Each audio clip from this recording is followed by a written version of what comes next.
Hello class 11th। अगर आप mole concept basic से सीखना चाहते हैं तो आप बिल्कुल सही वीडियो पे आए हैं। वीडियो को बस लास्ट तक देखना ताकि आपके कॉन्सेप्ट क्रिस्टल क्लियर हो जाए। एक और इम्पॉर्टेंट बात, अगर आप क्लास 12th में हैं और आपके 11th के टॉपिक्स थोड़े से डाउट केस में हैं तब भी आप सही वीडियो पे आए हैं। बिल्कुल बेसिक से चलेंगे, एडवांस लेवल तक जाएंगे। तो इस सीरीज़ को ज़रूर फॉलो करना। पूरी सीरीज़ लेके आऊँगी मैं मोल कॉन्सेप्ट की एंड इसके बाद और भी केमिस्ट्री के टॉपिक्स की। So let us start. मोल क्या होता है? Mole is basically particles. Particles, number of particles. Mole is basically number of particles. So number of particle का मतलब क्या? नंबर ऑफ पार्टिकल को चलो एक एग्जांपल से देखते हैं। जैसे हम डजन की बात करते हैं तो डजन के अंदर, एक डजन के अंदर कितने केले होते हैं? 12। हमने 12 का काउंट बता दिया। तो बेसिकली हम अगर काउंट बता रहे हैं, हम बात करते हैं पेयर की। एक पेयर में कितने लोग होते हैं? 2। हमने काउंट बता दिया। तो जैसे हम पेयर पे, डजन पे, इन सब पे काउंट बता रहे हैं, वैसे मोल पे भी हम क्या बताते हैं? हम काउंट बताते हैं, हम नंबर बताते हैं कि हमारे पास कितने नंबर ऑफ पार्टिकल्स हैं। ओके, अब हम बात करते हैं कि पार्टिकल्स जो हैं वो क्या होते हैं। पार्टिकल्स का मतलब होता है जिससे कोई भी चीज़ बनी हो। जैसे हम साइंस के बच्चे हैं, हमारे लिए पता है कि हर चीज़ मैटर होती है। मैटर जो होता है वो मॉलिक्यूल से बना है। तो दैट मीन्स मैटर का पार्टिकल कौन है? मॉलिक्यूल। मॉलिक्यूल का पार्टिकल कौन है? एटम। और अगर हम बात करें सॉल्ट की, तो सॉल्ट किससे बना होता है? आयन से। पॉजिटिव और negative ion, cation and anion, इनको दोनों को मिला के सॉल्ट बनता है। तो सॉल्ट बना है आयन से। तो यानी पार्टिकल्स 3 तरह के हो सकते हैं। पहला हमारा एटम, दूसरा मॉलिक्यूल और तीसरा आयन। ये 3 तरह के पार्टिकल्स होते हैं। अब अगर आपको पता हो तो एक मोल के अंदर 6.022 इंटू 10 की पावर 23 पार्टिकल्स होते हैं। इस नंबर को क्योंकि एवोगैड्रो ने, हमारे एक साइंटिस्ट हैं जिनका नाम है एवोगैड्रो, उन्होंने फाइंड किया था, इसलिए हम इसे कहते हैं एवोगैड्रो नंबर, जिसे हम डिनोट करते हैं एन ए। एन भी कैपिटल, ए भी कैपिटल। इस चीज़ का ज़रूर ध्यान रखें दैट एन भी कैपिटल होना चाहिए, ए भी कैपिटल होना चाहिए। So N A is equals to Avogadro's number. Avogadro's number is equals to 6.022 into 10 की पावर 23। यानी हमें ये पता है कि मोल का मतलब नंबर ऑफ पार्टिकल। कितने नंबर ऑफ पार्टिकल? तो 6.022 इंटू 10 की पावर 23 नंबर ऑफ पार्टिकल्स। सो अभी तक हमने क्या देख लिया? साइड में लिख देते हैं कि एक मोल क्या होता है? नंबर ऑफ पार्टिकल्स होता है। इसके अंदर कितने पार्टिकल होते हैं? इसके अंदर 6.022 इंटू 10 की पावर 23 पार्टिकल्स होते हैं। ओके, पार्टिकल क्या होता है? पार्टिकल जो होते हैं वो 3 तरह के हो सकते हैं। या तो एटम हो सकता है, या तो मॉलिक्यूल हो सकता है, या फिर आयन हो सकता है। अभी तक हमने ये देखा है। चलें अब आगे देखते हैं। यहाँ तक सबको बातें समझ आ गई होंगी मेरे हिसाब से, और अब हम कुछ आगे देखते हैं।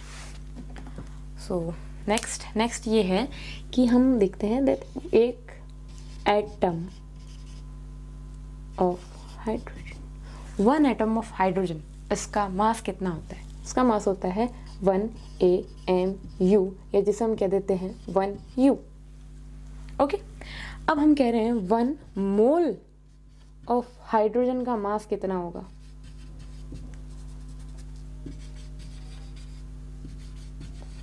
वन मोल ऑफ हाइड्रोजन का मास होता है 1 ग्राम। अब ये क्या सीन है कि अगर आप एक एटम लेके आ रहे हो तब भी एक यू है, और अगर आप एक मोल लेके आ रहे हो तब भी 1 ग्राम है। इन दोनों के नंबर तो सेम है। ऐसा कैसे हो रहा है? अच्छा, ये चीज़ देखना, केवल नंबर समय, यूनिट सेम नहीं है, यूनिट दोनों की अलग है। ये एटॉमिक मास यूनिट है AMU या U से यूनिफाइड, ये ग्राम है जिसे हम नॉर्मली यूज़ करते हैं। अब इसको इसमें कन्वर्ट करने की ज़रूरत कहाँ है? हम बचपन से ये पढ़ते आ रहे थे, इसको इसमें कन्वर्ट करने की ज़रूरत ही कहाँ से आई? हम ये देखते हैं। ओके, तो इसको देखने के लिए हमें पहले ये समझना पड़ेगा कि जब हम एक लैब में जाते हैं और कोई भी एक्सपेरिमेंट करते हैं तो सबसे पहले क्या किया जाता है? सबसे पहले केमिकल को लिया जाता है, उसको वे किया जाता है, उसके बाद एक्सपेरिमेंट किया जाता है। क्यों? बिकॉज केमिकल हमने कितना लिया है उस पर डिपेंड करेगी हमारी रिएक्शन। हम अगर ज़्यादा केमिकल ले लेते हैं एक्सेस के अंदर तो चीज़ें चेंज हो सकती है। हम लिमिट में लेंगे तो हमारी रिएक्शन वही होगी जो हम करना चाहते हैं। तो दैट मीन्स कि जब हम लैब में जाते हैं तो हम चीज़ों को वे करते हैं। जब हम चीज़ों को वे करेंगे, वे करना यानी तोलना, तोलेंगे तो चीज़ों को ग्राम में तोला जाएगा। और हम बचपन से जिस एटॉमिक मास को पढ़ते आ रहे हैं वो यू में है। तो अब साइंटिस्ट ने कहा कि यार इतनी मेहनत हर बार क्यों करनी है कि यू को बार बार ग्राम में चेंज करो, उसके बाद सारा प्रोसेस होगा। यानी हमें एक एक्सपेरिमेंट करने से पहले इतने लंबे प्रोसेस से जाना पड़ेगा कि एक यू को पहले ग्राम में कन्वर्ट करो, उसके बाद वेइंग मशीन लाओ, उसको तोलो कि हमें कितना यू चाहिए, अच्छा उससे ये इतना ग्राम बनेगा, उससे अब इतना लेके आओ। मैंने कहा थोड़ा सा प्रोसेस को आसान करते हैं। तो प्रोसेस को आसान करने के लिए उन्होंने क्या किया, उन्होंने कहा कि लेट अस चेक कि एक यू के अंदर कितने ग्राम है। एक यू के अंदर उन्होंने बोला 1.66 इंटू 10 की पावर -24 ग्राम है। ग्रेट। अब हमने कहा कि काम करो 1 u multiply by N A कर दो। ओके, एन ए क्या होता है, एन ए 1 मोल होता है। रिमेंबर, वापस लिख देती हूँ मैं नीचे इसको, 1 यू मल्टीप्लाई बाय 1 मोल कर दो। अब देखो आंसर आता क्या है। ठीक है, हम 1 का निकाल लेंगे तो उसके बाद तो 16 यू 17 यू कितने भी यू लिया हो आप, यानी कोई भी एटम लिया उसका मास लिया हो, कोई भी मॉलिक्यूल लिया उसका मास लिया हो, उसको यू से जी में कन्वर्ट करना कोई बड़ी बात नहीं रहेगी। ठीक है, तो अब लेट अस कन्वर्ट। एक यू जो है वो होता है 1.66 इंटू 10 की पावर -24 के बराबर multiply by N A. So N A हमारा इक्वल्स टू होता है 6.022 इंटू 10 की पावर 23, है ना। अब इन दोनों को आप मल्टीप्लाई करो, कैलकुलेटर लो, आराम से मल्टीप्लाई करो। इधर भी दिखा देंगे आपको कैलकुलेटर से मल्टीप्लाई करके। सो कर लिया मल्टीप्लाई, आगे चले। ओके, सो आपका आंसर आ रहा होगा 0.99965 ग्राम, कुछ इतना ही आ रहा है। ओके, जब हमने 1 यू को 1 मोल से मल्टीप्लाई किया तो हमारे पास इतने ग्राम आ गए। यानी एक यू के अंदर इतने, अगर एक यू के अंदर हम मोल लें तो हमारे पास इतने ग्राम आ जाएंगे। ओके, अब ये नियरली इक्वल टू, हम 11th में आते ही सबसे पहले जो चैप्टर्स पढ़ते हैं वो एवरेजिंग के पढ़ते हैं, है ना। तो हमें ये पता है कि अगर ये 5 से ज़्यादा हो तो हम इधर 1 प्लस कर सकते हैं। तो अगर हम यहाँ पे 1 प्लस करेंगे तो 9 + 1 दैट इज इक्वल्स टू 1.0, है ना। मतलब इसके अंदर 1 प्लस करते ये 10 बन जाएगा ना, पॉइंट के यहाँ लगाएंगे तो ये 1 हो जाएगा, दैट इज 1 ग्राम। तो that means 1 u multiply by 1 mole is equals to 1 gram. इसका मतलब अगर हम एक एटम ऐसा लें जिसका 1 यू एटॉमिक मास है और हमने उसके 1 मोल लिए हैं तो वो 1 ग्राम के इक्वल हो जाएगा। कितनी अच्छी बात है यार। इसको हम रफ करते हैं और अब इस चीज़ को साइड में लिख देते हैं कि हमें ये पता चल गया है कि अगर हम 1 यू किसी चीज़ को लें तो उसका 1 मोल जो होता है 1 u is equals to 1.66 into 10 की पावर -24 ग्राम और 1 mole of hydrogen is equals to 1 gram. अब हमें ये चीज़ क्लियर होगी ना कि 1 यू इज इक्वल्स टू, ये तो मतलब मैंने बताया आप लोगों को 1 मोल ऑफ हाइड्रोजन के अंदर 1 ग्राम होता है और यही मैं लूँ अगर atomic mass of hydrogen that is equals to 1 U, है ना। तो ये चीज़ इक्वल पता चल गई ना हमें कि ये एक एटम का भी 1 यू कैसा आ रहा है और 1 मोल हाइड्रोजन का भी 1 यू कैसा आ रहा है, जबकि 1 मोल के अंदर तो इतने सारे पार्टिकल है। तो वेट पढ़ना चाहिए था, पढ़ा क्यों नहीं, बिकॉज हमने मल्टीप्लिकेशन करके देख लिया है। अच्छा, ये जो हो रहा है कि ये जो u है इसको हम g में डायरेक्ट कन्वर्ट कर पा रहे हैं, ये हो किस लिए रहा है, बिकॉज इसके पीछे एक मैथमेटिकल ट्रिक है जो मैं आपको बता चुकी हूँ, यानी इसके पीछे मैथ्स का जादू है।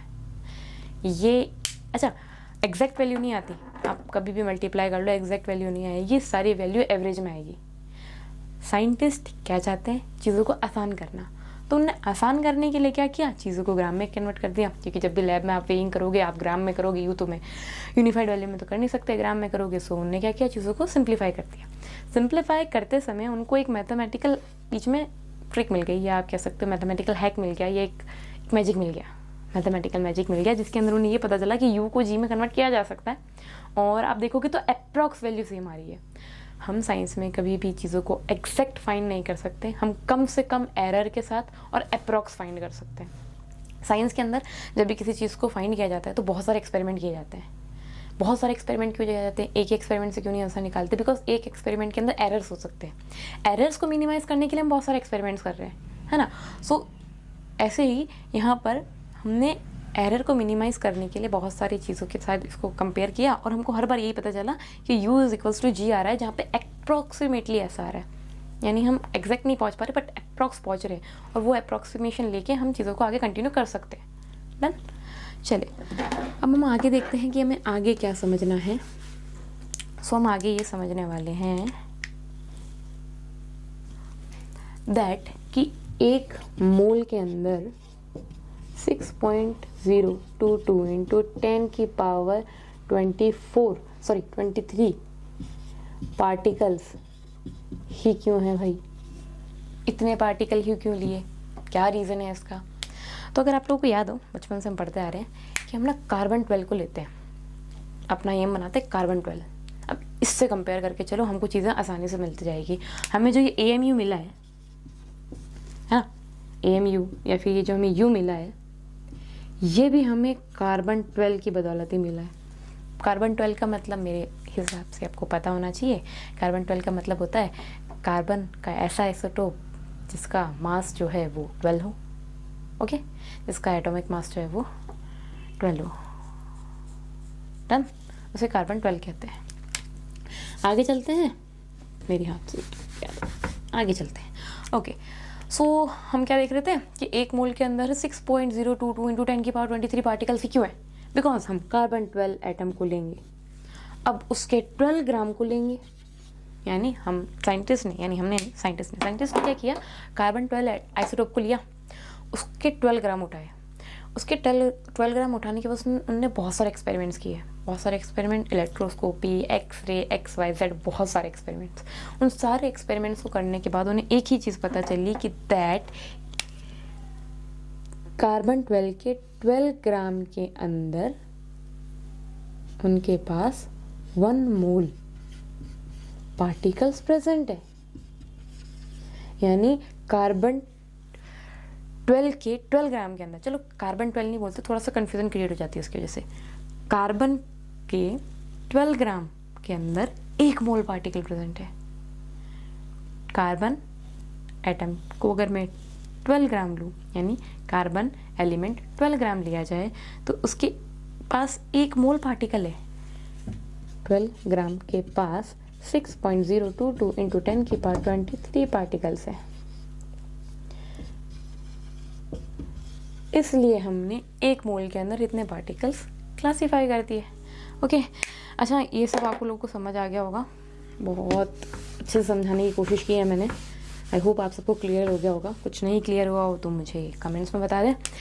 और हम एक चीज़ देख लेते हैं, उसके बाद इस वीडियो को एंड करेंगे और नेक्स्ट सीरीज स्टार्ट करेंगे, बिकॉज मेरे को ज़्यादा लंबी नहीं बनानी है, वीडियोस शॉर्ट बनानी है, ताकि आप देखें, ख़त्म करें और आगे चलें।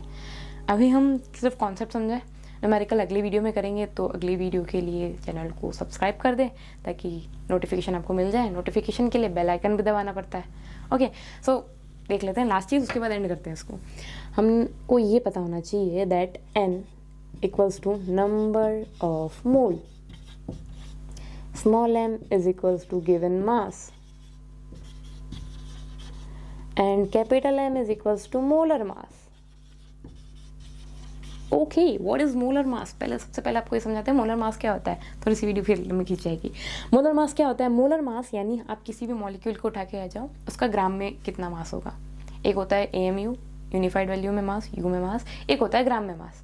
तो हम उसका जो ग्राम में मास लेते हैं दैट इज मोलर मास, और अगर हम उसका U में मास कर रहे हैं that is molecular mass. Molar mass और मॉलिक्यूलर मास में किसका फर्क है? यूनिट का। मैग्नीट्यूड दोनों के सेम होते हैं। मैग्नीट्यूड यानी नंबर, यूनिट दोनों की अलग अलग होगी, नंबर दोनों के सेम होंगे।